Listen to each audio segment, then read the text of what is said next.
আমরা কি সবাই চাই না আল্লাহর পছন্দের পাত্র হই? চাই তো নাকি? জান্নাতে কে কে যেতে চাও? হাত তোলো। তাই জান্নাতে? আচ্ছা ঠিক আছে, হাত নামাও। জাহান্নামে কে যেতে চাও? তুমি যেতে চাও? তুমি কি জানো জাহান্নাম কি? জানো?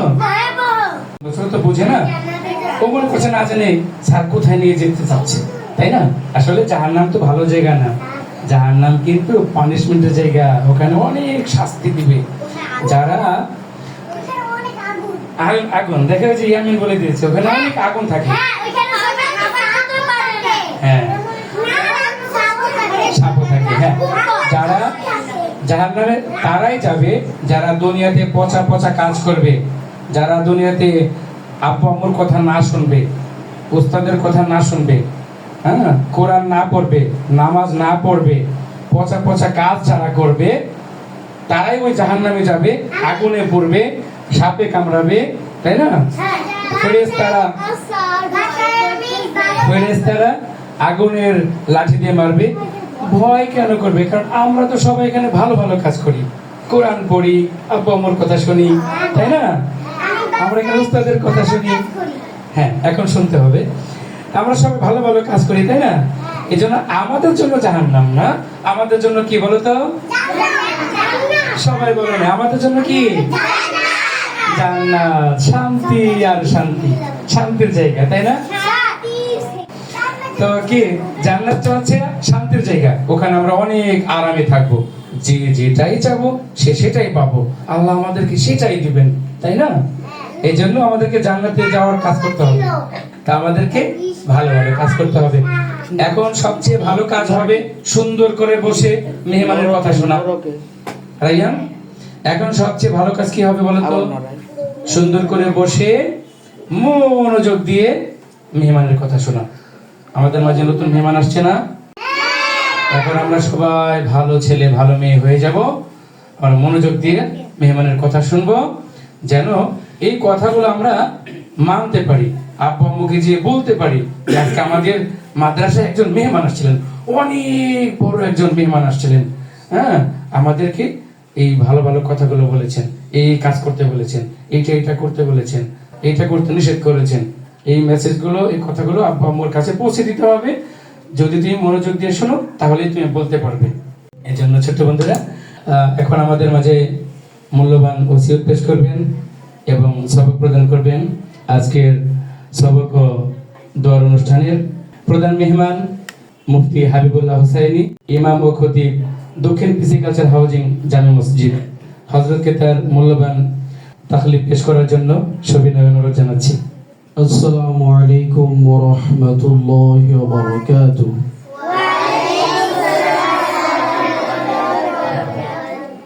তোমাদের কি কষ্ট হয়েছে সালামের জবাব দিতে? না। তাহলে আর একটু জোরে দেওয়া যাবে? কারো কি মন খারাপ আছে? না। পেটে ক্ষুধা আছে? না। সবাই নাস্তা করেছো সকালে? তাহলে শরীরে যতটুকু শক্তি আছে আওয়াজ দিয়ে সালামের জবাব আরেকবার, ঠিক আছে? আমি আরো একবার সালাম দিই। আসসালামু আলাইকুম ওয়া রাহমাতুল্লাহি ওয়া বারাকাতুহু।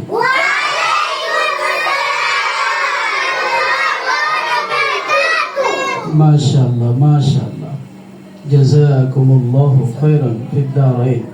نحمده ونصلي على رسوله الكريم أما بعد. قال الله تبارك وتعالى: الرحمن علم القرآن خلق الإنسان علمه البيان. وقال النبي صلى الله عليه وسلم: من سلك طريقا يلتمس فيه علما سهل الله له به طريقا من طرق الجنة أو كما قال عليه الصلاة والسلام. আল্লাহ তাআলার দরবারে প্রথমে আমরা শুকরিয়া আদায় করব যে আল্লাহ তাআলা আজকে আমাদেরকে আজকের এই নুরানি আজিমুশ শান মুবারকময় একটি মজলিসে অনুষ্ঠানে উপস্থিত হওয়ার তৌফিক দান করেছেন। এই অনুষ্ঠানে উপস্থিত হয়ে আমরা খুশি না বেজার? খুশি। সবাই খুশি? তাহলে খুশি হলে কি করতে হয়? শুকরিয়া আদায় করতে হয়, তাই না? তো আমরা সকলে শুকরিয়া আদায় করে আমরা মন থেকে সকলেই বলি আলহামদুলিল্লাহ। আরো একবার বলি আলহামদুলিল্লাহ। মাশাআল্লাহ। প্রিয় কোমলমতি ছাত্র বন্ধুরা, আমরা এখানে কেন উপস্থিত হয়েছি আমরা সকলেই জানি। আমাদের কিছু ছাত্র বন্ধুরা তারা নাজেরা স্তরে উন্নতি হয়ে আজকে সবক নিবেন, সবক অনুষ্ঠান তাদের। তারা যে সবকটা নিবেন, এই সবকটা কিসের? মহাগ্রন্থ আল কোরআন। সবাই আমার সাথে একটু বলো তো, সবক কিসের সবক নিবেন? মহাগ্রন্থ আল কোরআন। আবার মহাগ্রন্থ আল কোরআন। এই কোরআন আমাদেরকে কে শিক্ষা দিয়েছেন? আল্লাহ শিক্ষা দিয়েছে। কোরআন কার বাণী? আবার সবাই, কোরআন কার বাণী? আল্লাহ বলছেন আল্লামাল কোরআন। আল্লাহ তিনি কোরআন শিক্ষা দিয়েছেন। পৃথিবীর সূচনা লগ্ন থেকে কিয়ামত পর্যন্ত এখনো পর্যন্ত যত কিতাব, যত বই পুস্তক লেখা হয়েছে, যত কিতাব, আসমানি কিতাব নাজিল হয়েছে, এই সব কিছু থেকে মহাগ্রন্থ আল কোরআন এটা সব দিক থেকে শ্রেষ্ঠ, সম্মানিত, মর্যাদাবান। সেই অমূল্য রত্ন আমরা শিক্ষা গ্রহণ করার জন্যই মূলত মাদ্রাসা আল মানারে আমরা এসেছি। কি বলো, ঠিক কি না? আমরা কি শিখতে এসেছি? কোরআন শিখতে এসেছি। আবার সবাই, আমরা কি শিখতে এসেছি? কোরআন শিখতে এসেছি। তাহলে এই যে কোরআন যে আমরা শিখতে এসেছি, এই কোরআনটা আমরা চাইলেই শিখতে পারবো না। আমাদের কিছু কাজ করতে হবে। এই কাজগুলো যদি আমরা করতে পারি তাহলেই আমরা, আল্লাহর রহমত দয়া যদি আমাদের উপরে থাকে, আমরা এটা শিখতে পারবো। প্রথম যেই কাজটা করতে হবে আমাদেরকে, সেই কাজটা হলো যে আমাদের সম্পূর্ণটা, আমাদের মন মস্তিষ্ক, আমাদের ইচ্ছা, আমাদের চেষ্টা, আমাদের সময় সম্পূর্ণটা এই কোরআনের পিছনে দিয়ে দিতে হবে। এই জন্যই বলা হয় আল ইলমু লা ইউতিকা বা'দাহু, যে জ্ঞান তোমাকে এক অংশ দিবে না, হাত্তা ইউতিকা কুল্লাহু, যতক্ষণ পর্যন্ত তুমি তোমার সম্পূর্ণটা এই জ্ঞান অন্বেষণের পিছনে না দিবে। তুমি এখন স্টুডেন্ট, তুমি এখন ছাত্র ছাত্রী, তোমার এই সময়টা তলব থাকবে, অন্বেষণ থাকবে শুধুমাত্র জ্ঞান অর্জনের জন্য, শিক্ষার জন্য। অন্য কোনো তলব তোমার মনের মধ্যে রাখা যাবে না। তুমি শিখতে আসছো, তোমার পরিপূর্ণ মন মানসিকতা, চেষ্টা, সাধনা থাকবে যে আমাকে শিখতে হবে, আমাকে শিখতে হবে, বাস এইটাই আমার ইচ্ছা, এইটাই আমার চাওয়া, এইটাই আমার চেষ্টা, এইটাই আমার সাধনা। আর কোনো কিছু, অন্য কিছু তলব থাকবে না। তুমি যদি শিক্ষার পাশাপাশি অন্য কোনো কিছু নিয়ে চিন্তা ভাবনা করো যে আমাকে এটা করতে হবে, হ্যাঁ পড়াশোনার পাশাপাশি আমাকে এইটা করতে হবে, ওইটা করতে হবে, তাহলে কিন্তু এই জ্ঞান তোমার কাছে ধরা দিবে না। এই জ্ঞান কিন্তু তুমি পরিপূর্ণভাবে শিখতে পারবে না। এই জন্য তোমাকে কি করতে হবে? তোমাকে পরিপূর্ণ তোমার যে সময়টা আছে, পরিপূর্ণ তোমার যে ইচ্ছা, চাওয়া পাওয়া, তোমার যে চেষ্টা সাধনা, সম্পূর্ণটা এই কোরআন শিক্ষার পিছনে দিয়ে দিতে হবে। মাদ্রাসায় এসেছো, বাস তোমার মনোযোগ, সম্পূর্ণ মনোযোগ যে আমাকে আজকের সবক ঠিক মতো পড়তে হবে, পরিপূর্ণ পুঙ্খানুপুঙ্খানুভাবে করতে হবে। আমাকে এইভাবে সবকের বিষয়টা আছে, এরপরে আছে তোমার ক্লাসের বিষয়। ক্লাস অত্যন্ত গুরুত্বপূর্ণ। প্রতিদিনের যে ক্লাসটা, এটা অত্যন্ত গুরুত্বপূর্ণ। এটা কতটা গুরুত্বপূর্ণ? একজন বড় আলিম আমাদের পূর্বেকার যুগের, সেই আলিম সম্পর্কে আমরা শুনেছি যে তিনি তার বাবা অথবা তার মা, যে কেউ একজন দুনিয়া থেকে চলে গেছে, ক্লাস করার কারণে তার জানাজায় উপস্থিত হতে পারে নাই, কারণ উস্তাদের ক্লাস ছিল। কথাটা বুঝতে পারছো? তিনি ক্লাসকে এতটা গুরুত্ব দিছেন, ক্লাসকে তিনি এতটা গুরুত্ব দিছেন যে তার সেই বাবা মার জানাজায় উপস্থিত হতে পারেন নাই। তো যে কারণে তিনি এত বড় আলেম হয়েছেন, এত বড় আলেম যে আজও পর্যন্ত আমরা তার লিখিত বই, তার যে জ্ঞানের সমুদ্র, সেখান থেকে আমরা উপকৃত হচ্ছি। কিয়ামত পর্যন্ত তাকে মানুষ ভালোবাসার সাথে, শ্রদ্ধার সাথে স্মরণ করবে। তাহলে এটা কেন? ওই যে ক্লাসের প্রতি গুরুত্ব। এই জন্য ছাত্র বন্ধুরা, তোমাদের প্রতি আমার আবেদন যে তোমরা কোনো অজুহাতে, কোনো কারণে তোমরা ক্লাস মিস করবা না।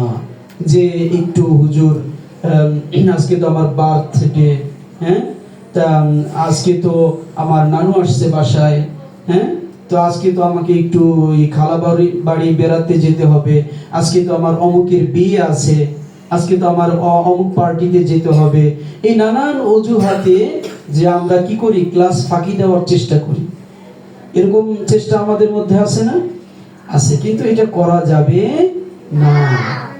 কোনো অজুহাত, তোমাকে মনে রাখতে হবে, তোমাদেরকে মনে রাখতে হবে যে আমি কোরআন শিখছি, কোরআনের ক্লাস আমাকে করতে হবে। আমাকে কোনো অজুহাত, কোনো অনুষ্ঠান আছে না, আব্বু আমি যাব না, আমার ক্লাস আছে, আম্মু আমি যাব না, আমার কোরআনের ক্লাস আছে। যদি তুমি এইভাবে মনোযোগটা বসাতে পারো, এইভাবে যদি মনোযোগটা বসাতে পারো, আর ক্লাসটা যখন ক্লাস চলবে, ওস্তাদ যখন পড়াবে, তখন পরিপূর্ণ মনোযোগ ওস্তাদের দিকে থাকবে। ক্লাস চলাকালীন মনোযোগ কোথায় থাকবে? ওস্তাদের মুখের দিকে, ওস্তাদের মুখের দিকে। তুমি যদি পরিপূর্ণ মনোযোগ দাও, যে শিক্ষক যখন পড়ায় তখন তার এই জবানের দিকে যদি পরিপূর্ণ তোমার মনোযোগ থাকে, কনসেপশন থাকে, তাহলে তুমি পড়াটা কিন্তু সহজেই বুঝতে পারবে। আর শিক্ষকের কথাগুলো তোমার হৃদয়ে গেঁথে যাবে। ওস্তাদের মুখের দিকে যদি তোমার মনোযোগটা থাকে, যখন শিক্ষা দেওয়া হয়, ক্লাস নেওয়া হয়, তখন তাহলে দেখবা তিনি যেই পড়াটা দিচ্ছেন, সবকটা, ওইটা তুমি সহজে বুঝতে পারবে, প্রথম। দ্বিতীয় উপকার হলো তোমার হৃদয়ে গেঁথে যাবে, ওই পড়াটা তুমি সহজে ভুলবা না। আর যদি তোমার মনোযোগটা এরকম হয় যে শিক্ষক পড়াচ্ছে, তুমি এইটা ওইটা চিন্তা করতেছো, এর দিকে ওর দিকে তাকাচ্ছো, হ্যাঁ, দেখতেছো যে ওর হিজাবটা তো খুব সুন্দর, আমাকে বাসায় গিয়ে বলতে হবে যে আব্বু আমাকে এরকম একটা হিজাব কিনে দিতে হবে, হ্যাঁ, ক্লাস চলতেছে, তুমি দেখতেছো ওর পাঞ্জাবিটা বাহ কত সুন্দর, ওর টুপিটা কত সুন্দর, হ্যাঁ, তো এইভাবে চিন্তা করতেছো। অথচ শিক্ষক পড়াচ্ছে, তোমার পড়ানোর দিকে কোনো কি নাই, মনোযোগ নাই।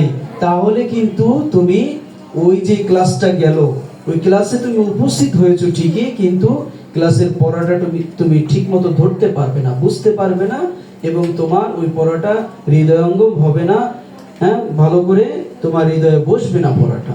এই জন্য তোমাকে কয়েকটা কাজ করতে হবে। প্রথম কাজ হলো তোমার পরিপূর্ণ মনোযোগ, চেষ্টা, সাধনা, সময় সম্পূর্ণটাই তোমাকে ক্লাসের পিছনে, শিক্ষার পিছনে, কোরআন শিক্ষার পিছনে তোমাকে দিতে হবে। এরপরে ক্লাসটা তোমাকে দৈনন্দিন, হ্যাঁ, করতে হবে। কষ্ট হলেও, যদি একটু শরীরটা খারাপও লাগে, যদি একটু মাথা ঘুরায় ঘুরায়, চোখটা একটু কেমন কেমন করে, পেটের মধ্যে একটু কেমন কেমন করে, হ্যাঁ, যদি এইটা তোমার মনের মধ্যে আসে, তখনই বুঝবা যে শয়তান আমাকে ধোঁকা দিচ্ছে, শয়তান চাচ্ছে আমি যেন ক্লাসটা না করি, হ্যাঁ, তখনই তোমাকে শয়তানকে লাথি মেরে যে না, শয়তানের কথা আমাকে শোনা যাবে না, আমাকে ক্লাস করতে হবে, হ্যাঁ, তাহলেই তুমি সফল হতে পারবা। আর যদি তুমি শয়তানের কথা শুনে বসো, তাহলে তোমার ক্লাস মিস হয়ে যাবে, পড়াটা মিস হয়ে যাবে, যে কারণে তুমি পরিপূর্ণভাবে শিক্ষাটা অর্জন করতে পারবা না। তাহলে ক্লাসের প্রতি গুরুত্ব দিতে হবে এবং ক্লাসে বসে মনোযোগটা সম্পূর্ণ কার দিকে থাকবে? শিক্ষকের প্রতি, শিক্ষকের মুখের দিকে। সবাই একটু আমার সাথে বলবা, ক্লাসে বসে সম্পূর্ণ মনোযোগটা কার দিকে থাকবে? অথবা বলো উস্তাদজির মুখের দিকে, বলো উস্তাদজির মুখের দিকে। হ্যাঁ, মনে থাকবে তো সবার? বলো ইনশাআল্লাহ। এই হলো কয়েকটি কথা। আরো একটি গুরুত্বপূর্ণ বিষয় হলো যে শিক্ষার যে উপকরণ আছে, সবাই মনোযোগ দাও, শিক্ষার যে উপকরণ আছে এগুলোকে পরিপূর্ণ সম্মান করতে হবে। শিক্ষার উপকরণ কি? যেমন যেই বই থেকে তুমি শিক্ষাটা অর্জন করবা ওই বইটাকে সম্মান করতে হবে।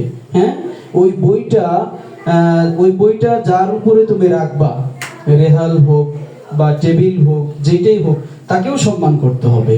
ওই বইটা যেই জিনিসটা দিয়ে তুমি হেফাজত করবা, ওই বইটার যদি যোগদান বা কাপড় গ্লাভ থাকে সেটাকেও সম্মান করতে হবে।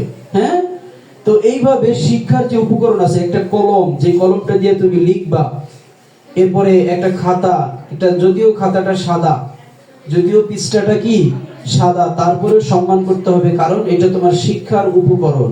এর মাধ্যমে তুমি জ্ঞানী হবা, এর মাধ্যমে তুমি শিক্ষিত হবা।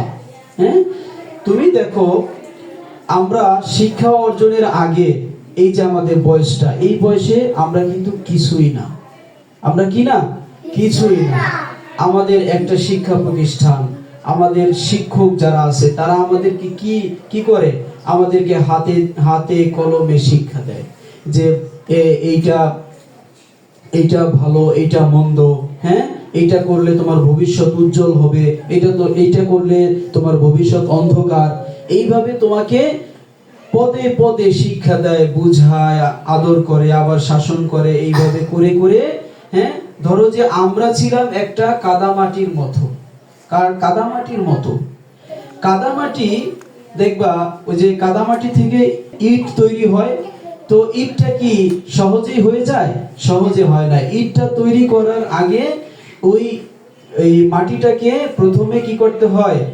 একটা প্রসেসিং করতে হয় মাটিটাকে। দেখবা যে তোমরা যদি কখনো ইটের ভাটায় যেয়ে থাকো তাহলে দেখতে পারবা মাটিটাকে কি করে অনেক থাপ্পড় দেয়, তারপরে মাটির সাথে এইভাবে, তো এগুলো করে কিন্তু। এরপরে ওইটাকে পোড়ায়, হ্যাঁ, রোদে শুকায়, তারপরে পোড়ায়, তারপরে গিয়ে একটা ইট হয়, তাই না?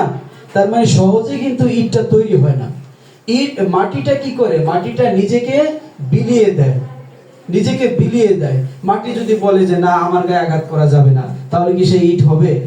মাটি যদি বলে আমাকে পানিতে ভিজানো যাবে না, আমার সাথে সিমেন্ট মিক্স করা যাবে না, এইভাবে যদি মাটি আবদার করে, তাহলে কি সেই ইট হবে? ইট হবে না। ঠিক তদ্রূপ তুমি স্টুডেন্ট, তোমার নিজেকে এই শিক্ষকের কাছে, মাদ্রাসার কাছে বিলিয়ে দিতে হবে। মাদ্রাসা আমাকে যেভাবে গাইড করে, শিক্ষক আমাকে যেভাবে বলে, আমাকে সেইভাবে শিখতে হবে, আমাকে সেইভাবে মনোযোগ দিতে হবে পড়াশোনার প্রতি। তাহলে তোমার জীবনটা সোনার জীবন হবে, সোনালী জীবন হবে। তাহলে বিষয়টা বুঝতে পারছো? তো এইভাবে তোমাকে নিজেকে বিলিয়ে দিতে হবে, তোমাকে কষ্ট স্বীকার করতে হবে। এইভাবে যখন নিজেকে বিলিয়ে দিতে পারবা, তখনই দেখবা যে তোমার জীবনটা কত আলোকিত হয়ে যাচ্ছে, কত দামি হয়ে যাচ্ছে। যে শিক্ষার যে আমাদের উপকরণ আছে, এই উপকরণ, সেটা বই হোক, সেটা একটা পেন্সিল হোক বা কলম হোক বা খাতা হোক, ঠিক আছে, এগুলোকে সম্মান করতে হবে। সম্মান করলে তাহলে আল্লাহ তাআলার তরফ থেকে তোমার প্রতি আল্লাহর অনুগ্রহ, আল্লাহর রহমত, এটা তোমার প্রতি আসবে। তখন যে শিক্ষাটা তুমি অর্জন করবে, ওই শিক্ষার মাধ্যমে তোমার জীবন আলোকিত হবে এবং তোমার যে সমাজ আছে, এই সমাজের মানুষ তোমার এই শিক্ষার আলোয় আলোকিত হবে। আর যদি তুমি কি করো, দেখো অনেক স্টুডেন্ট আছে, অনেক মেধাবী, প্রচুর মেধাবী, কিন্তু তারা কর্মজীবনে গিয়ে সফল হয় না। দেখা যায় ক্লাসে নাম্বার 1 ছিল, হ্যাঁ, এরপরে জিপিএ 5 গোল্ডেন এ প্লাস পেত, হ্যাঁ, এইভাবে প্রত্যেকটা স্তরে এইভাবে রেজাল্ট করেছে ব্রেনের কারণে, কিন্তু তার আদব কায়দা ছিল না। সে ওই বইটাকে এই টেবিলের উপরে ঠাস করে ছুঁড়ে ফেলে দিত, তারপরে কলমটাকে এইভাবে ফিকে মারতো, তারপরে এইভাবে খাতাকে সম্মান করতো না, কোরআনকে সম্মান করতো না, কোরআনটাকে একটু যত্ন নিত না, এবার কোরআনটাকে এই যে এইভাবে ধরে এইভাবে ফেলে দিত, এইভাবে। এইটা হলো বেয়াদবি। এটা করলে তুমি শিক্ষা অর্জন করবা, এই শিক্ষাটা তোমার জীবনকে আলোকিত করবে না, কর্মজীবনে তুমি ব্যর্থ হয়ে যাবা। এরকম অনেক স্টুডেন্ট আছে যারা ছাত্র জীবনে খুব ভালো ছিল, কিন্তু কর্মজীবনে ভালো কোনো পজিশনে তারা যেতে পারে না। এর একটাই কারণ, তারা যে শিক্ষার যে উপকরণ, বই খাতা, ঠিক আছে, প্রতিষ্ঠান, এগুলোকে সম্মান করে নাই। কথা বুঝতে পারছো? তাহলে শিক্ষার উপকরণকে সম্মান করতে হবে। সবাই বলো, শিক্ষার উপকরণকে কি করতে হবে? আরেকটা হলো শিক্ষা প্রতিষ্ঠান। শিক্ষা প্রতিষ্ঠানকে তোমার ভক্তি শ্রদ্ধা তোমার অন্তর থেকে রাখতে হবে। তোমাকে মনে করতে হবে যে এই সেই প্রতিষ্ঠান যে প্রতিষ্ঠান আমাকে হাতে কলমে শিক্ষা দিচ্ছে। আমি কিছুই জানতাম না, আমাকে জানাচ্ছে। আমি ছিলাম অভদ্র, আমাকে ভদ্র বানাচ্ছে। আমার জীবনটা ছিল অন্ধকার, আমাকে আলোকিত করছে। এই সেই শিক্ষা প্রতিষ্ঠান। এই প্রতিষ্ঠানের উসিলা আমি এই পৃথিবীর সর্বশ্রেষ্ঠ মহাগ্রন্থ আল কোরআন আমি এই প্রতিষ্ঠানের উসিলা শিখতে পারছি। তাহলে কি বলো, যেই প্রতিষ্ঠান আমাকে এই আমার জীবনটাকে আলোকিত করলো, সেই প্রতিষ্ঠানকে ভালোবাসার দরকার আছে না? কি বলো, ভালোবাসার দরকার আছে না?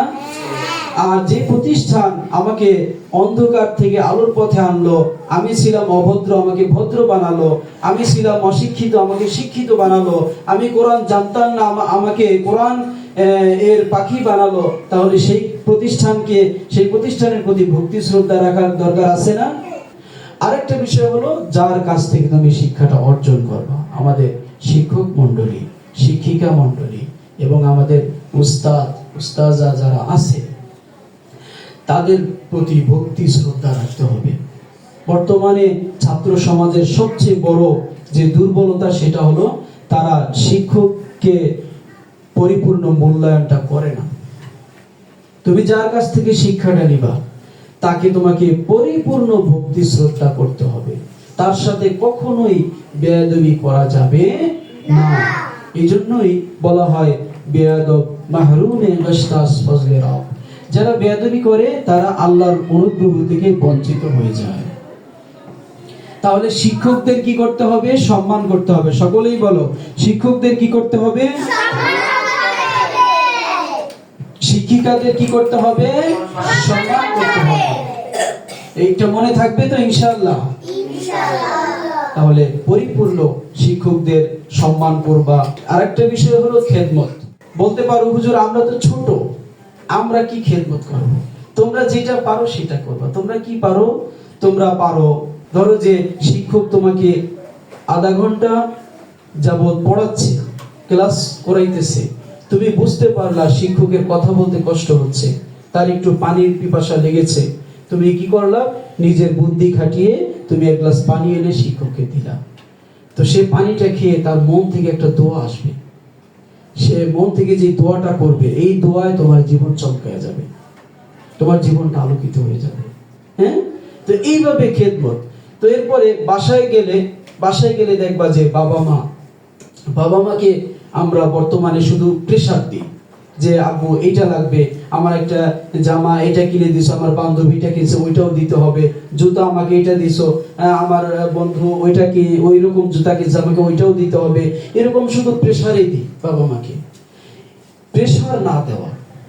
তুমি যদি একজন ভদ্র সন্তান হতে চাও, একজন আদর্শবান সন্তান হতে চাও, তাহলে সবসময় বাবা মাকে সবসময় তাকে চিন্তা ফ্রি রাখতে হবে, টেনশন ফ্রি রাখতে হবে।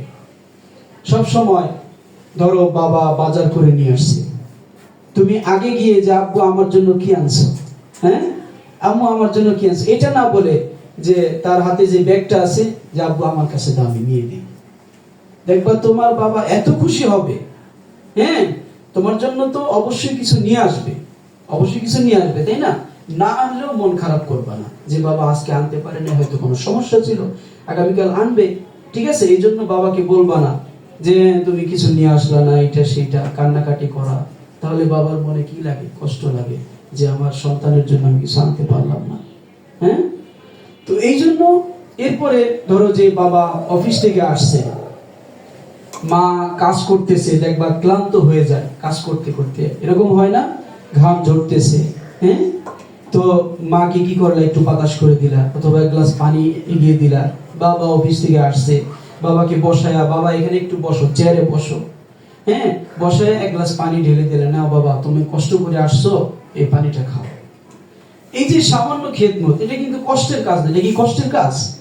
কষ্টের কাজ না, কিন্তু এইটা করলে তোমার বাবা মা এত খুশি হবে, তারা তোমার জন্য, তোমাকে নিয়ে গর্ব করবে যে আমার সন্তান কত সুন্দর, আদর্শবান সন্তান।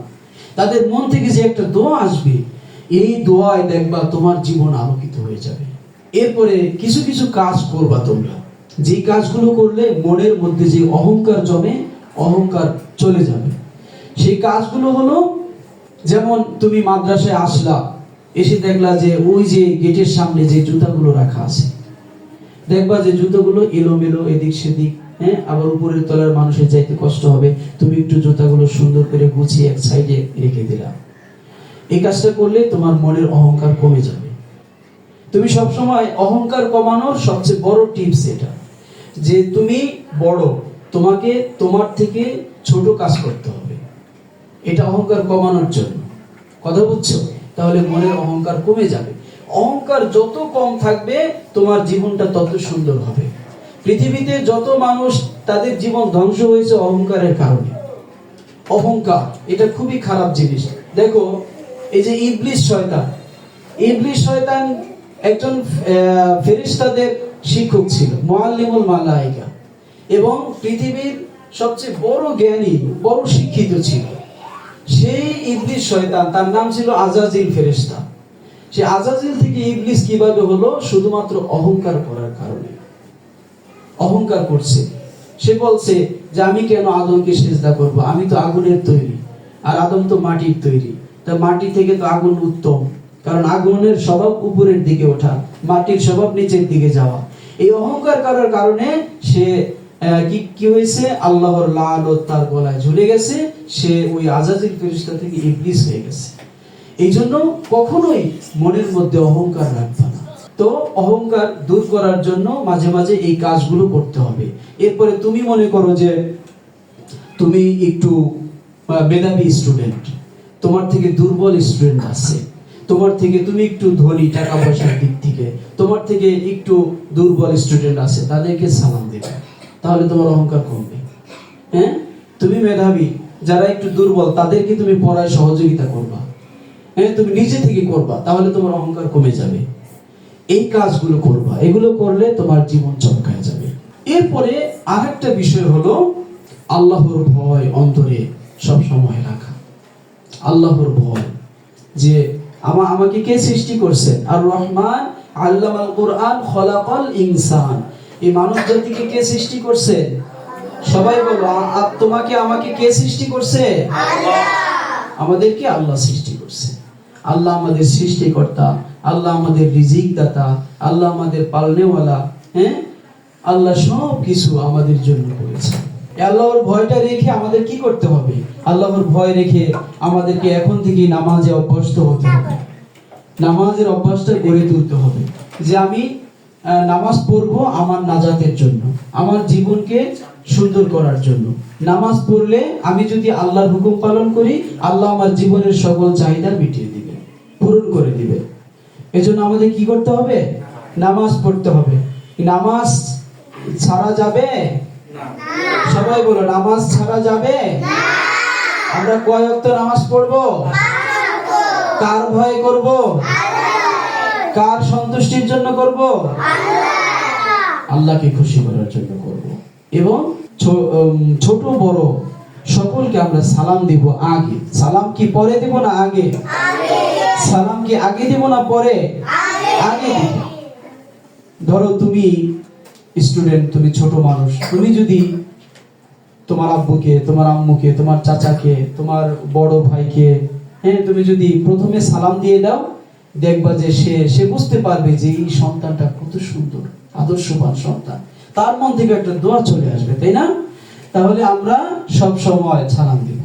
বাসায় গেলে মাকে সালাম দিব, বাবার সাথে দেখা হলে বাবাকে সালাম দিব, আবার মাদ্রাসায় আসলে শিক্ষকদের সাথে দেখা হলে শিক্ষকদেরকে সালাম দিব, উস্তাদ জি আসসালামু আলাইকুম ওয়া রাহমাতুল্লাহি ওয়া সালাম দিব। এই কাজগুলো আমরা করব, ঠিক আছে?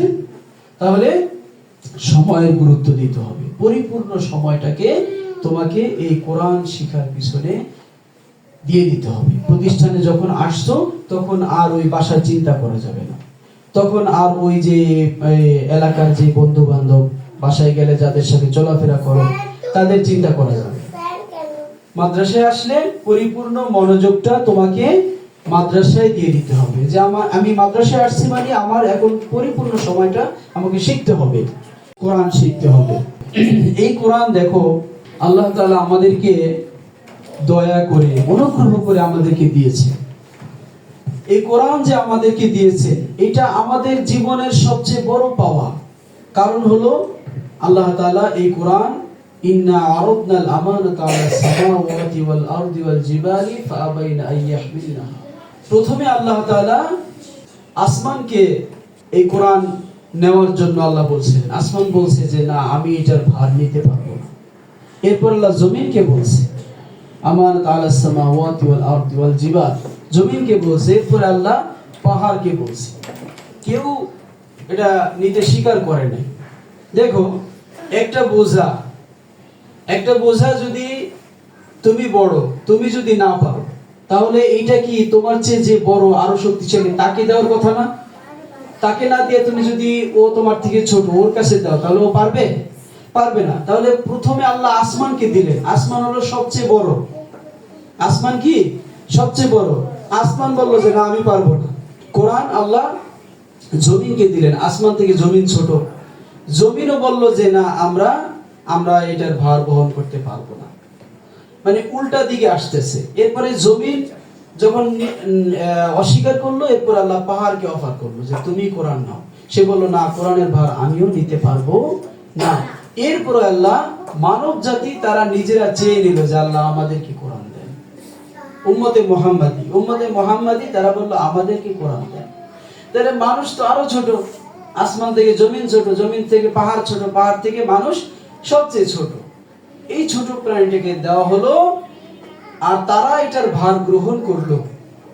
এর কারণ হলো আমাদেরকে আল্লাহ যদিও ছোট করে সৃষ্টি করছেন, কিন্তু আমাদেরকে সবচেয়ে বেশি সম্মানিত করে আল্লাহ তাআলা এই দুনিয়াতে পাঠাইছেন। আমরা সবচেয়ে সম্মানিত, এজন্য সবচেয়ে সম্মানিত কিতাবটা আল্লাহ আমাদেরকে দান করছেন, এবং এটা বহন করার শক্তিও আমাদেরকে দান করছেন। আমরা সকলে একবার বলি সুবহানাল্লাহ। তাহলে এই কোরআনের গুরুত্ব আরোপ আমাদের করতে হবে, গুরুত্ব দিতে হবে শেখার জন্য, যে এত দামি কিতাব, এটা আমাকে শিখতে হবে। এটা যদি আমি শিখি আমার জীবনটাও দামি হয়ে যাবে। কোরআন শিখার জন্য চেষ্টা সাধনা, যে আমি সবচেয়ে সুন্দর করে শিখবো। কোন রকম একটু শিখলাম তা না। আমি যেহেতু কোরআন শিখতে আসছি, আমি কোরআনের হাফেজ হব, কোরআন বুকে ধারণ করব, এবং আমি একজন কারি হব, এবং আমি পৃথিবীর সর্বশ্রেষ্ঠ কারি হব। পৃথিবী বিখ্যাত যারা, তাদের মতো আমিও একজন হব। তোমাকে টার্গেট রাখতে হবে এটা।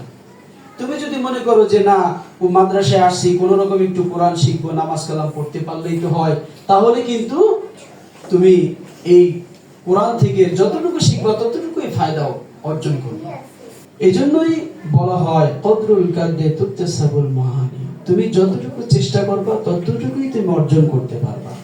তো ঠিক তদ্রূপ কোরআন তুমি যতটুকুই শিখবা ততটুকুই কোরআনের যে আলো, কোরআনের যে বরকত, রহমত, এগুলো তুমি অর্জন করতে পারবা। তুমি যদি সবচেয়ে সুন্দর করে কোরআন শিখতে পারো, যে আমি হব শ্রেষ্ঠ কারি, আমি হব শ্রেষ্ঠ হাফেজ, আর এই শ্রেষ্ঠ কারি হওয়ার জন্য আমাকে যত চেষ্টা করা দরকার, আমাকে একজন ভালো আন্তর্জাতিক মানের হাফেজ হওয়ার জন্য আমাকে যত কষ্ট করা দরকার আমি করব। আমার ঘুম কম হবে, আমার আত্মীয় স্বজনের বাড়িতে আমি বেড়াতে যাব না, আমার কষ্ট হবে, হোক। আমি অমুক দাওয়াত, অমুক বিয়ে, অমুক পার্টি আমি যাব না, আমি কোরআনের পিছনে সময় দেব, আমার কষ্ট হোক, কিন্তু আমাকে একজন পৃথিবী বিখ্যাত হাফেজ হতে হবে, একজন পৃথিবী বিখ্যাত কারি হতে হবে, তাহলে আমি আল্লাহর কাছে প্রিয় হয়ে যাব। আর আল্লাহর কাছে প্রিয় হওয়া মানে আমি সবার কাছে প্রিয় হয়ে যাব, সবার দোয়া আমার জন্য আসবে। আর কোরআন তো আমার সাথে আছে, আর কোরআন যখন আমার সাথে আসে তাহলে আমার কোনো টেনশন নাই, দুনিয়াতেও নাই, পরকালেও নাই। দুনিয়াতে এই কোরআনের আলোয় আমার জীবনটা, আমার কর্মজীবন, আমার কোনো কিছুর কমতি থাকবে না। কোরআন যখন তোমার সিনার মধ্যে থাকবে তখন দুনিয়াতে তোমার সম্মান, তোমার টাকা পয়সা, কোনো কিছুর কমতি থাকবে না। এগুলো তোমার পিছনে ছুটবে, টাকা তোমার পিছনে ছুটবে, তুমি টাকার পিছনে তোমার দৌড়াইতে হবে না, সম্মান তোমার পিছনে ছুটবে। দুনিয়াতে দেখো আমরা একটু সম্মান অর্জনের জন্য কত কিছু করি, হ্যাঁ, সম্মান অর্জনের জন্য অমুককে চা খাওয়াই, অমুককে উপকার করি, হেল্প করি, জনগণের খেদমত করি। কিসের জন্য? যে মানুষ আমাকে একটু সম্মান করবে, হ্যাঁ, আমাকে একটু মর্যাদা দিবে। আমাদের এই সমাজের যারা নেতা আছে তারা এটা করে, তাই না? তাহলে তোমাকে সম্মানের পিছনে দৌড়াইতে হবে না। তোমার মধ্যে যখন কোরআন থাকবে তখন সম্মান তোমার পিছনে ছুটবে। তোমার মধ্যে যখন কোরআন থাকবে দুনিয়ার টাকা পয়সা তোমার পিছনে ছুটবে, তোমার টাকা পয়সার পিছনে ছুটতে হবে না। তাহলে তোমাকে ছুটতে হবে কোরআনের পিছনে। তোমাকে ছুটতে হবে কিসের পিছনে? সবাই বলো, আমাদেরকে ছুটতে হবে কোরআনের পিছনে। আমাদেরকে ছুটতে হবে কোরআনের পিছনে। জোরে বলো, আমাদেরকে ছুটতে হবে কোরআনের পিছনে। তোমরা কিসের পিছনে ছুটবা? কোরআনের পিছনে ছুটবা। তাহলে দুনিয়ার সম্মান, টাকা পয়সা, অর্থবিত্ত তোমাদের পিছনে ছুটবে। তাহলে আমরা এখন সবক অনুষ্ঠান পর্ব শুরু করব। সকলেই আমরা বলি মাশাআল্লাহ। 6 জন শিক্ষার্থী বন্ধু তারা কোরআন নিবে। তোমরা যারা কোরআন নিবা তোমরা একবার বলো আলহামদুলিল্লাহ। কোরআনের সর্বপ্রথম যে সূরা সেই সূরাটা বের করো। তোমরা যারা সবক নিচ্ছ সবাই আমার সাথে পড়ো। আল্লাহুম্মা সাল্লি আলা মুহাম্মাদ, اللهم صل على محمد وعلى آل محمد وعلى آل محمد كما صليت على إبراهيم صليت على إبراهيم وعلى آل إبراهيم وعلى آل إبراهيم إنك حميد مجيد.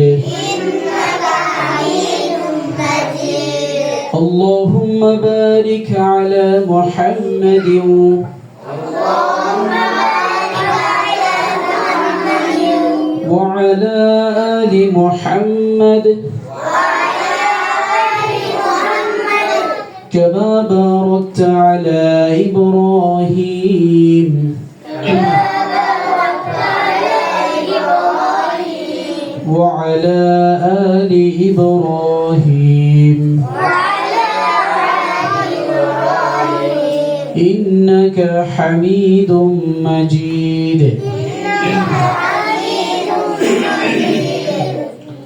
ربي زدني علما ربي زدني علما. ربي يسر ربي يسر ولا تعسر ولا تعسر وتمم علينا وتمم علينا بالخير بالخير. وبك نستعين وبك نستعين يا مستعان. يا مستعان. أعوذ بالله من الشيطان الرجيم. أعوذ بالله من الشيطان الرجيم. بسم الله الرحمن الرحيم. بسم الله الرحمن الرحيم. সূরা ফাতিহার উপরে হাত রাখুন। الحمد لله رب العالمين الحمد لله رب العالمين. الرحمن الرحيم مالك يوم الدين إياك نعبد وإياك نستعين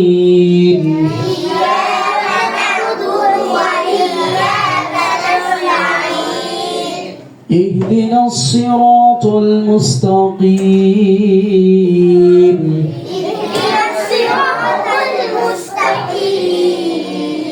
صراط الذين أنعمت عليهم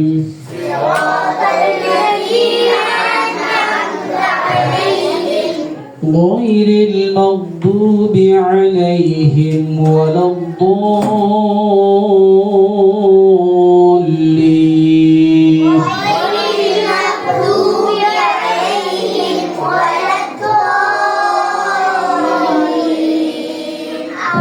آمين আলহামদুলিল্লাহ, সবাই দিন আলহামদুলিল্লাহ বলো। তো ছোট্ট বন্ধুরা, আজকে যে 6 জন বন্ধু কোরআনের সবক শুরু করলেন, 6 জনের নাম আমি ঘোষণা করছি। নুরানি থেকে নাজারা স্তরে উত্তীর্ণ হলো মাইমুনা সাইদ, বাবার নাম মোহাম্মদ সাইদ রেজা। এরপরে মোহাম্মদ জাহিদ আল আকিব, বাবার নাম নূরে নিয়ামত খান, কায়দা থেকে আমপাড়ায় উত্তীর্ণ হলো। এবারে মনির কবির, বাবার নাম মনিরুল কবির। সাদিয়া ইসলাম রাইসা, বাবা দেলোয়ার। আসিয়া ফেরদৌস ফাহমিদা, বাবা মোহাম্মদ আবুল কালাম হাওলাদার। এরপরে সর্বশেষ আয়েশা হক, বাবা হচ্ছেন লাবিবুল হক, কায়দা থেকে আমপাড়া। তো ছোট্ট বন্ধুরা, আমাদের অনুষ্ঠান এখনই শেষ, দোয়ার মাধ্যমে শেষ হবে। এরপরে কিন্তু তোমাদের জন্য এই যে যারা সবক নিলেন 6 জন, এদের পক্ষ থেকে তোমাদের জন্য কিসের ব্যবস্থা করা হয়েছে? শুধু মিষ্টি না, সাথে ঝালও আছে। হ্যাঁ, মানে 2 in 1, মানে একটা প্যাকেট তোমার হাতে দেওয়া হবে। সেই প্যাকেটের মধ্যে মিষ্টিও আছে, ঝালও আছে। তার জন্য আরেকটু ধৈর্য ধরতে হবে, সুন্দর করে বসতে হবে। আমরা এখনই শেষ করে দেবো দোয়ার মাধ্যমে। ওই মেয়েটার বসা সবার থেকে সুন্দর হয়েছে। আর তোমাদের অনেককে আমি বারবার ইশারা করতেছিলাম চোখ দিয়ে, তোমরা দেখছি ইশারার পরোয়াই করছো না। স্যারের মতো স্যার ইশারা করতেছে, আমার মতো আমি যা মন চাই তাই করি। এটা কেন করতেছিল রাইয়ান? ভালো ভালো কাজ করলে আমরা জান্নাতে যেতে পারবো, বলছিলাম না? তোমাদের আজকে মেহমান যিনি কথা বলেছেন, অনেক মূল্যবান আর দামি দামি কথা বলেছেন। আমি এই কথাগুলো কিন্তু ক্লাসে জিজ্ঞেস করব, ক্লাসে জানতে চাইবো কি কি বলেছে, আমাকে বলো। আমি জানতে চাইবো, যে বেশি ভালো বলতে পারবে ক্লাসের মধ্যে সবচেয়ে ভালো স্টুডেন্ট হিসেবে সে বিবেচিত হবে। আরো দুটো ঘোষণা আমি দিয়ে শেষ করি। সেটা হচ্ছে, আজকে হচ্ছে শনিবার, আগামীকাল রবিবার 3 তারিখ থেকে এখানে মাদ্রাসা আল মানারে যারা জেনারেল ক্লাস করো, প্লে নার্সারি 1 যারা ক্লাস করো, তাদের কিন্তু পরীক্ষা শুরু হবে। আর নুরানি নাজারা হিফজের ক্লাস যারা করো, তোমাদের নুরানি নাজারা হিফজের পরীক্ষা হবে হচ্ছে 16 তারিখে, শনিবার। আগামী শনিবারের পরের শনিবারে তোমাদের নুরানি নাজারা হিফজের পরীক্ষা। আর জেনারেল পরীক্ষা শেষ হবে 12 তারিখে। আগামীকাল থেকে জেনারেল ক্লাসের পরীক্ষা থাকলেও নুরানি নাজারা হিফজের ক্লাস কিন্তু বন্ধ নেই, ক্লাস চলবে। ক্লাসের সময় ক্লাস চলবে, সব ক্লাস যে রুটিনে যে নিয়মে চলতো সেভাবেই চলবে। কিন্তু জেনারেল ক্লাস যারা করো তাদের পরীক্ষা কালকে থেকে শুরু হবে। একদিন পরীক্ষা, একদিন বন্ধ, একদিন বন্ধ, একদিন পরীক্ষা। যেমন কালকে পরীক্ষা হবে, পরশুদিন বন্ধ, তারপর দিন পরীক্ষা, তারপর দিন বন্ধ, এরকম করে পরীক্ষা 12 তারিখ পর্যন্ত। হ্যাঁ, শুক্র শনি 2 দিন তো হয় বন্ধ। ঠিক আছে, তো ছোট্ট বন্ধুরা, এই ছিল আমার সংক্ষিপ্ত কথা। অনেকের আব্বু আম্মুরা আসছে, পাশের রুমে বসা আছে। সবাইকে কষ্ট করে আসার জন্য অনেক অনেক মোবারকবাদ, সবাইকে অনেক ধন্যবাদ জানিয়ে আমার কথা এখানে শেষ করছি। আমরা এখন দোয়ার মাধ্যমে আজকের এই সবক ও দোয়ার অনুষ্ঠানটি সমাপ্তি ঘোষণা হবে। তো সবাইকে অনেক ধন্যবাদ। আসসালামু আলাইকুম ওয়া রাহমাতুল্লাহ। দোয়ার জন্য অনুরোধ জানাচ্ছি আজকের প্রধান মেহমান মুফতি হাবিবুল্লাহ হুসাইনি সাহেবকে, দক্ষিণ পিসি কালচার হাউজিং মসজিদের ইমাম ও খতিব। اللهم صل على محمد وعلى آل محمد كما صليت على إبراهيم وعلى آل إبراهيم إنك حميد مجيد. اللهم بارك على محمد وعلى آل محمد كما باركت على إبراهيم وعلى آل إبراهيم إنك حميد مجيد أستغفر الله ربي من كل ذنب وأتوب إليه لا حول ولا قوة إلا بالله العلي العظيم সকলে দোয়া করুন الحمد لله رب العالمين والصلاة والسلام على سيد البشر الأنبياء والمرسلين وعلى آله وصحبه أجمعين ربنا ظلمنا أنفسنا وإن لم تغفر لنا وترحمنا لنكونن من الخاسرين رب ارحمهما كما ربياني صغيرا সবাই আমার সাথে পড়ো রব্বির হামহুমা কামা রব্বায়ানি সগীরা রব্বুল আলামিন আমাদের আজকের এই অনুষ্ঠানকে কবুল করে নাও দরুদ শরীফ ইস্তিগফার কোরআন হাদিস থেকে আলোচনা রব্বুল আলামিন এই সব কিছু ভুল ত্রুটি ক্ষমা করে দিয়ে তোমার আজিম শান দরবারে কবুল করে নাও রব্বুল আলামিন সবের হাদিয়া লক্ষ কোটি গুণ বৃদ্ধি করে প্রিয় নবীজির রওজা তাহরে সোনার মদিনায় পৌঁছিয়ে দাও तमाम পৃথিবীর মাটির বুকে যত মুমিন মুসলমান নর নারী ঈমান নিয়ে কবরবাসী প্রত্যেকের আমল নামায় সবের হাদিয়া পৌঁছিয়ে দাও আমরা যারা আমিন আমিন বলছি আমাদের যাদের মরহুম বাবা আত্মীয় স্বজন কবরে শুয়ে আছে তাদের আমল নামায় সবের হাদিয়া পৌঁছিয়ে দাও রব্বুল আলামিন ইয়া আল্লাহ তোমার কাছে ফরিয়াদ আজকের এই অনুষ্ঠানে উপস্থিত কবলমতী ছাত্র ছাত্রীবৃন্দ মাদ্রাসা আল মানারের শিক্ষার্থীবৃন্দ রব্বুল আলামিন ইয়া আল্লাহ শিক্ষার্থীবৃন্দদেরকে তুমি কবুল করে নাও জেহেন যাকাত বৃদ্ধি করে দাও পরিপূর্ণ মনোযোগ পড়াশোনার মধ্যে দেওয়ার তৌফিক দিয়ে দাও রব্বুল আলামিন ইয়া আল্লাহ পড়াশোনার মধ্যে ভরপুর কামিয়াবি তারাক্কি দান করে দাও রব্বুল আলামিন মাদ্রাসা আল মানারকে তুমি কবুল করে নাও রব্বুল আলামিন কিয়ামত পর্যন্ত এই মাদ্রাসাকে দায়ে ও কায়েম রাখার তৌফিক দিয়ে দাও রব্বুল আলামিন তোমার সন্তুষ্টি অর্জনের জন্য এই প্রতিষ্ঠানকে তুমি কবুল করে নাও রব্বুল আলামিন এই প্রতিষ্ঠান যিনি পরিচালনা করছেন আমার অত্যন্ত প্রিয় শ্রদ্ধেয় মনোয়ার হোসেন রব্বুল আলামিন তোমার বান্দার প্রচেষ্টা সাধনাকে তুমি কবুল করে নাও রব্বুল আলামিন তার